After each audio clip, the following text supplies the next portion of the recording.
દાદા કેટલી તકલીફ પડે આવી રીતે જીવન ગુજારવું?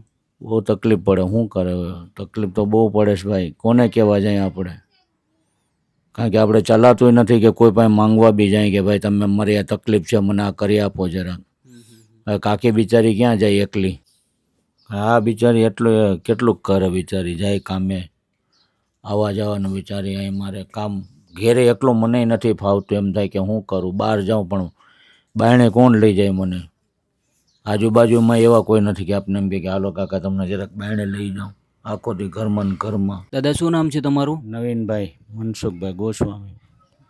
દાદા શું તકલીફ પડે છે આજે? આ બધી આ તકલીફો છે, આ બધે પેરાસીટ થઈ ગયો એ કાંઈ નથી, તકલીફ બહુ પડે છે ભાઈ. બધું કાકી કામે જાય છે, 5,000માં કાંઈ નથી, બધું આ ભાડું દેવાનું બધું બહુ તકલીફ છે ભાઈ. દવાના પૈસા નથી ભાઈ, દવાની બી તકલીફ પડે છે બહુ. દવાની પણ તકલીફ પડે છે દાદા? દવાની બી તકલીફ પડે છે, હજી ઊભું નથી થવાતું, બહુ તકલીફવાળું છે. આવું છે સાહેબ, બહુ એટલે બહુ તકલીફવાળું છે, દવાની બહુ તકલીફ પડે છે. દાદા પરિવારમાં કોણ કોણ છે? હું ને કાકી બે જ છે, બી કોઈ નથી. દીકરાઓ નથી દાદા? છે હવે એ ભાઈ એક છે, એનું કાંઈ નથી આવતા કે નથી જાતા, કોઈ જાતનું નથી કાંઈ કે ભાઈ મારા પપ્પાને મજા છે કે નથી, કે કોઈ જાતનું ટેન્શન નહીં. હવે કાકી જાય કામે, રોડવીએ છે.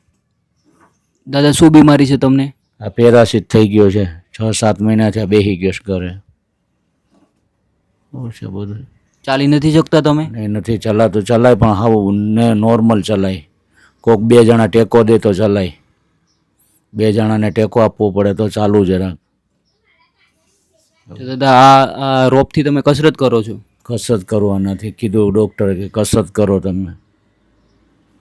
ત્યાં કસરત કરવા જાય ત્યાં તો દરરોજના કે 150 રૂપિયા આપો, કાં કાઢવા જવા? 100 રૂપિયા 150 રૂપિયા માંગે કસરત કરવાના. એટલે કસરત નથી કરી શકતા તમે? કસરત નહીં, ઘરે જ કરું આ રીતે, ઘરે કીધું આમ કરીને, આ યુટ્યુબમાં જોઈને કરું. ભાઈ ડૉક્ટર તો એમ કે અહીં આવીને કરો, અહીં આવીને કરવા જાય તો કોણ રિક્ષા ભાડું કોણ આપે, લઈ આવવાનું મૂકી આવવાનું, ત્યાંના પૈસા ક્યાંથી કાઢવા? દાદા ઘરમાં શું શું તકલીફ પડે છે આજે? ઘરમાં બધું આ જમવાનું બધી તકલીફ પડે, જાય કાકી કામે કાંઈ નહીં, 5,000માં મકાનનું ભાડું 1,000 રૂપિયા આપવાનું, બધું તકલીફવાળું છે બહુ. એટલે ઘરમાં બધી તકલીફ પડે છે આજે દાદા? બહુ તકલીફ પડે ભાઈ. ના ના દાદા સમજી શકું કે આજે આટલી મોટી ઉંમર છે, કોઈ સપોર્ટ નથી કરતું, સતત પેરેલાઇઝ છે, ચાલી નથી શકતા. અને મારી દાદી કેટલા રૂપિયા કમાઈ લે છે આજે? દાદી આમ 5-6 હજાર રૂપિયામાં કામે જાય, ડાયમંડ નગરમાં વારવા જાય, ઝાડુ મારવા જાય, સવારે 9 વાગે જાય, સાંજે 5 વાગે આવે. એમાં જ ઘર ગુજરાન ચલાવો છો? ચલાવીએ બધું એમાં જ ચલાવીએ, બીજું કોઈ આમ તેમ અહીંયા સોસાયટીમાં કે કામે જવાનું હોય તો જાય, તે વળી કંઈ ખાવાનું આપે ને એમ કે લઈ જાઓ 100 રૂપિયા, ખામ વાસણ કોઈને ઉટકવાના હોય તો, બસ બીજું કાંઈ નહીં. દાદા કેટલી તકલીફ પડે આવી રીતે જીવન ગુજારવું? બહુ તકલીફ પડે, શું કરે હવે? તકલીફ તો બહુ પડે છે ભાઈ, કોને કહેવા જાય આપણે? કારણ કે આપણે ચલાતું નથી કે કોઈ પાસે માંગવા બી જાય કે ભાઈ તમે મારી આ તકલીફ છે મને આ કરી આપો જરાક. હવે કાકી બિચારી ક્યાં જાય એકલી? આવું બધું ચાલ્યા કરે છે. નાના દાદા સમજી શકું કે આટલી મોટી ઉંમર અઘરું જીવન થઈ જાય. સાથે ઉંમર કેટલી છે દાદા તમારી? 62 વર્ષની. 62 વર્ષ થયા. 62 વર્ષની ઉંમર છે. કેટલા ટાઈમથી પેરેલાઇઝ છો તમે? લગભગ 8 મહિના થઈ જાય, 8-9 મહિના જેવું થઈ જાય. 8-9 મહિનાથી મજૂરી જ કરતો, બાકી બી મજૂરી જ કરતો. કોઈ ગાડી ખાલી કરવાનું 200-300 રૂપિયાનું કામ કરી આવતો, કંઈ કામ કરી આવું, કોઈ કે આમ જવું છે તો ચાલ્યો જાવ એનો ભેગો, 200-300 જે 250 જે કાંઈ મળે તો કરી આવું. કોઈ વાર ના બી મળે, કોઈ વાર મળી બી જાય. નાના દાદા સમજી શકું કે આવી કન્ડિશનમાં આટલી મોટી ઉંમરે આજે જીવન ગુજારવું અઘરું થઈ જાય. તો સાથે સાથે ઘર ગુજરાન ચલાવવામાં શું શું તકલીફ પડે દાદા? બધું આ રાશન ને બધું બહુ તકલીફ પડે સાહેબ, બધે ક્યાં લેવા જવું? ભાવ બી જોવો ને અટાણે જાય તો કે ભાઈ અટાણે 100 રૂપિયા 150 રૂપિયાનું કાંઈ આવે નહીં.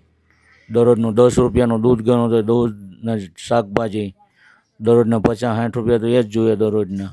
દોસ્તો જોઈ શકો છો કે દાદા છે પેરાલાઇઝ છે અને કોઈ ઘરમાં કમાવાવાળું નથી. એમ કહી શકાય ને કે દાદી કચરા પોતા કરવા જાય અને 4-5 હજાર રૂપિયા કમાઈ લે, પણ સાથે દાદાનો એટલો દવાખાનાનો ખર્ચો, સાથે સાથે એમને કસરત કરી છે, પણ એમ કહી શકાય ને કે કસરતના પૈસા નથી ભરી શકતા, જેમના લીધે તમે વિડીયોમાં જોઈ શકો એ પ્રમાણે આવી રીતે આ દોરી બાંધેલી છે અને આખો દિવસ ઘરે બેઠા બેઠા જ કસરત કર્યા કરે, અને એમ કહી શકાય ને કે ચાલી નથી શકતા, દવાનો એટલો મોટો ખર્ચો, તો જીવન ગુજારવું બહુ અઘરું થઈ જાય. તો તમને બધાને જ અપીલ કરી કે તમારાથી જે પણ થાય બનતો સપોર્ટ કરજો, જેમના લીધે આવનારા સમયમાં દાદાને કંઈ તકલીફ નહીં થાય, ઘરના લાઇટ બિલ ભાડા ભરવામાં ખાસ કરીને એમને દવાખાનામાં તકલીફ નહીં થાય એવો પ્રયત્ન કરજો. તો બસ તમારાથી બનતો સપોર્ટ કરજો.